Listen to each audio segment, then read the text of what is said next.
Ain't got a dime to my name. What a terrible shame. Ho hum, ho ho hum. Just found a hole in my shoe and my stocking shows through. Ho hum, ho ho ho ho ho ho ho ho ho ho ho.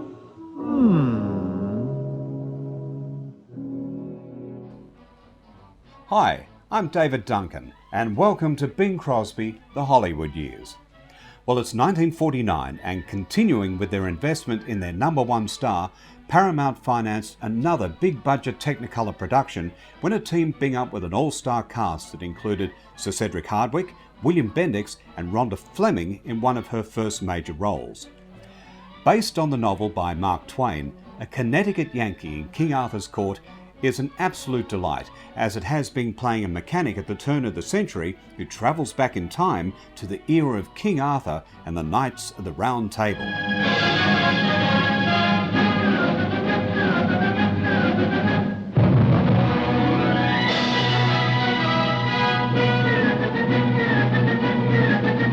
Filmed in late 1947, it took a while for this to be released, but it was worth the wait.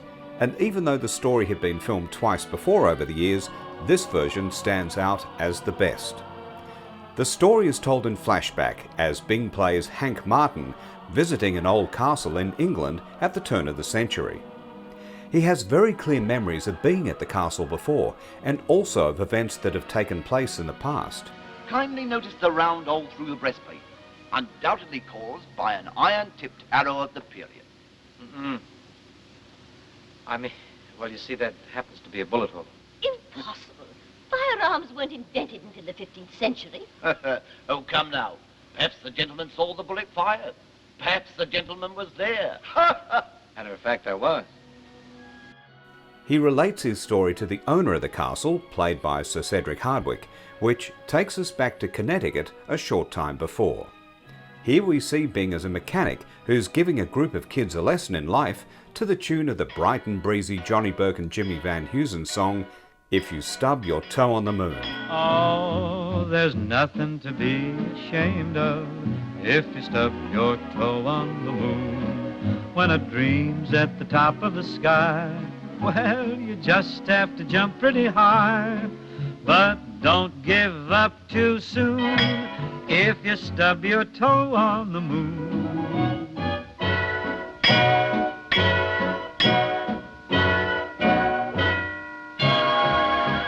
Don't give up too soon if you stub your toe on the moon.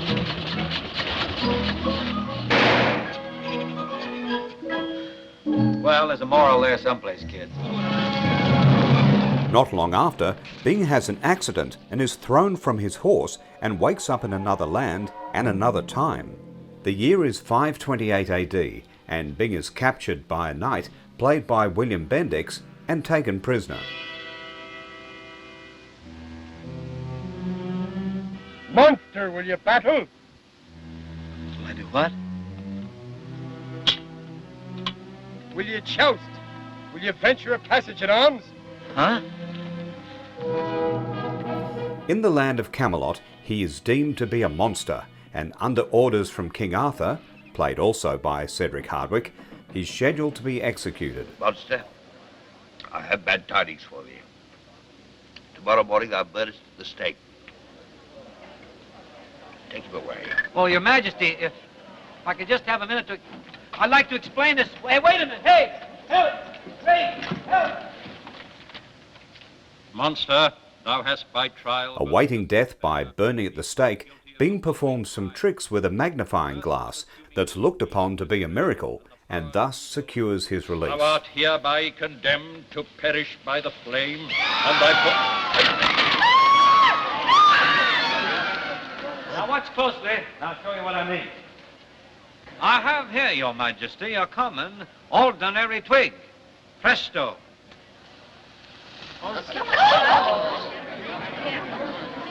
Imagine what I could do with the tree. For my next miracle, ladies and gentlemen. Desist, monster, I prithee.